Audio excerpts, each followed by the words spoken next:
What is going on, guys? Welcome back to another video, and it is a glorious day as my New York Islanders finally decided to fire Lane Lambert and bring in Patrick Watt to be the new head coach. This came absolutely out of nowhere. I was out bowling with my goddamn family, and the news dropped. I looked at my phone, clicked on the alert, then I saw the Patrick Watt hiring. I was losing my goddamn mind. This is massive, massive news for my New York Islanders. So today I wanted to break down what exactly went wrong with Lane Lambert, what I think about the Patrick Watt hiring. Spoiler alert, I like it a lot. And what do I think the Islanders kind of do going forward? So without further ado, let's dive into it. This decision was kind of obvious. The Islanders have had a lot of rough patches during the season, but this road trip in particular was extremely bad. They came back from down 3-1 against the Toronto Maple Leafs, looked like they were trending in the right direction. Then they went on this kind of Midwest road trip, lost to the Predators, average West Coast team,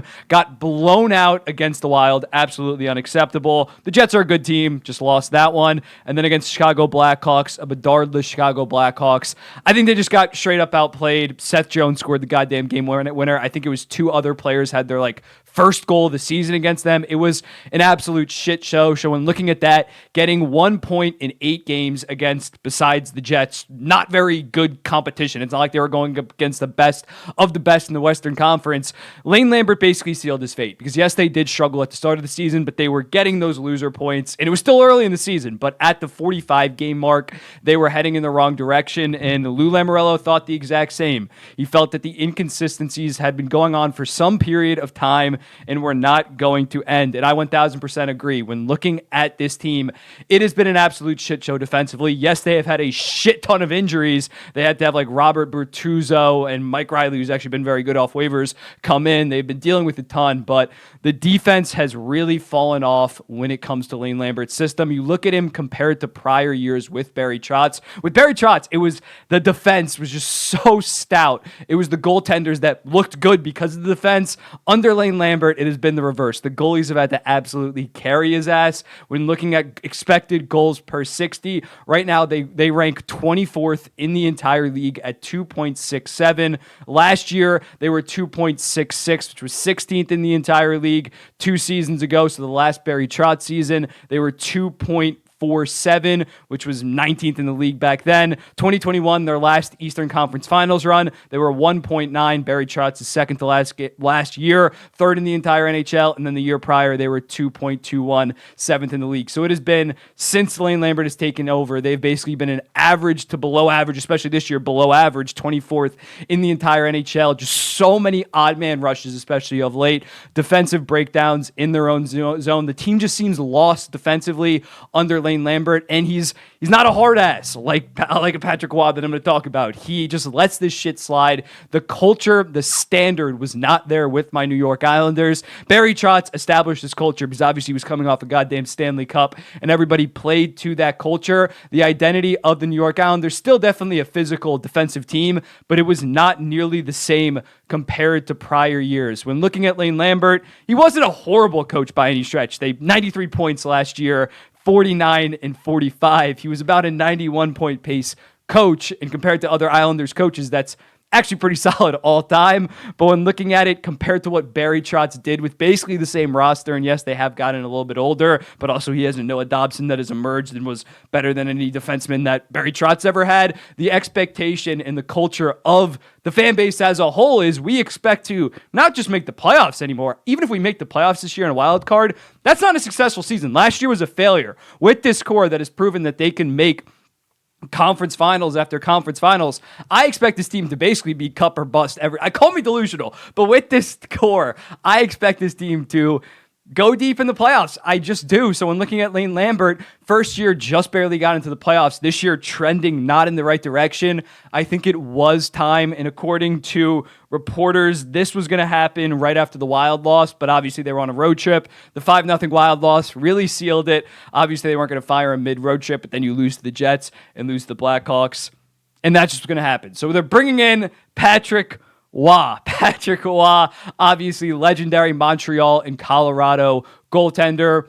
arguably the greatest goaltender of all time. I personally think Dominik Hasek's the greatest goaltender of all time. But after this hiring, I could honestly be swayed. When looking at Patrick Roy, his first stint and only stint in the NHL is a very interesting and weird one because the team that he inherited was a 39 point back in the 2013 lockout season. The Colorado Avalanche had 39 points in 48 games. They were the second worst team in the entire NHL. They decide to turn to Roy. He becomes their head coach. They go all the way up to 112 points, have the third best record in the entire NHL. So when looking at that and when looking at the Islanders, it's clear that he can identify problems really quick. Granted, that was a full offseason, but he can identify the problems, change the culture, the losing culture. And the Islanders culture isn't like that much of a loser culture, but he can come in, change things up, and make drastic changes. And as a result, the results follow in terms of wins and losses. So when looking at Patrick Roy, that one-year turnaround was so insane. Yes, they did get Nathan MacKinnon in the draft. He joined the team. That was part of their improvement, but he was only a 63-point guy. He absolutely flipped that team in only 1 year, one off season. The following 2 seasons, definitely not as impressive when looking at Patrick Roy. 90 points the following season, 82 points after that. They were still a pretty young team. They definitely far exceeded expectations in his first year. They were probably closer to the team that he was the other 2 seasons that he was there. But when looking at him, I just love him as coach. He's a fiery, very aggressive coach. So I think with this older core, I think the message will resonate in the sense of urgency will be more present with this Islanders core than, say, that Colorado core, who were more of a younger core at that time with a Nathan MacKinnon, with a young Gabriel Landeskog, a Matt Duchene. I think these veterans are really going to cling on to Patrick Roy's message, and I think they're going to definitely have that initial coaching bump. Whether they'll actually make the playoffs, to be seen. But when looking at Roy of late, so obviously he had that one NHL run, but he has been fantastic in the QMJHL. His last 2 years, he won the Eastern Division in the QMJHL. His most recent season last year, won the entire Memorial Cup. This guy has been a beast at the QMJHL level for the most part, especially the last 3 years. So I hope that he has grown since that. I think he has, considering his teams did rapidly improve year over year. I hope from his NHL experience, he's able to learn some things. Obviously, it did not end well in Colorado. He had to resign in like August, right before the season. It ended pretty ugly. I hope he maybe got some humility from that experience and being back in the QMJHL and more grown his repertoire overall package as a coach. And I'm really looking forward to him being my New York Islanders coach. This comes to us from Scott Wheeler, the Athletics head writer. He says the last year's Quebec Remparts were the most structured and well-coached team in junior hockey I've ever watched. They didn't even look like a CHL team. Identity, a clear system, and roles within it. And those kids played their heart outs for Patrick Roy. Convinced me that he's a very good coach.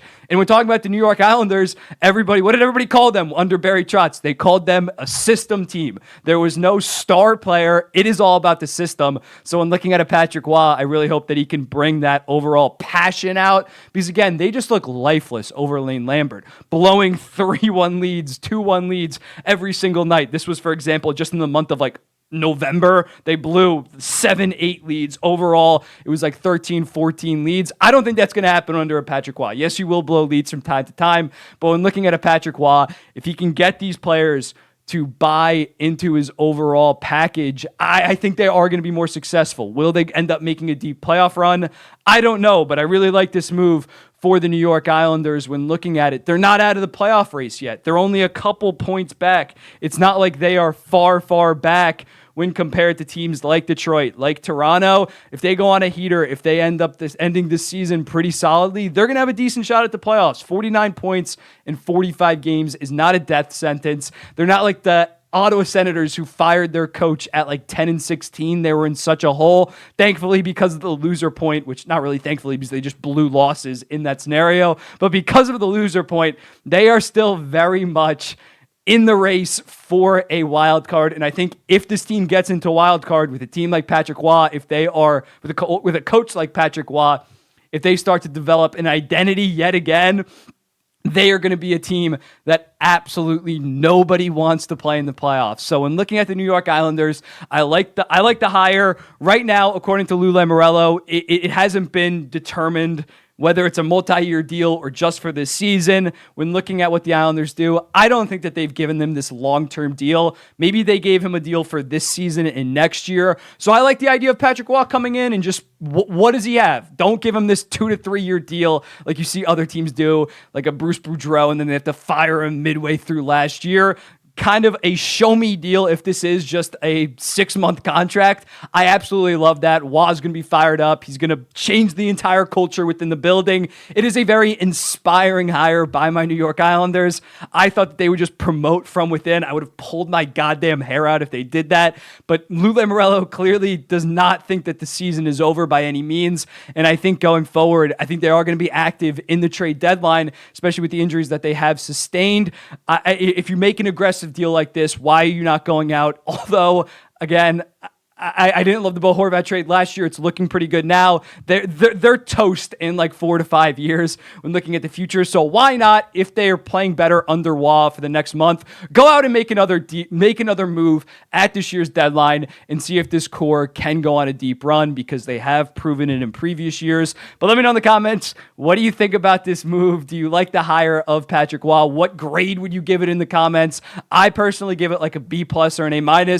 It is a very inspiring move, and this is a franchise that, in my opinion, I've been pretty pessimistic about and uninspired for the past couple of years. So this is definitely encouraging. But let me know in the comments what do you think, and I'll be seeing you in the next one.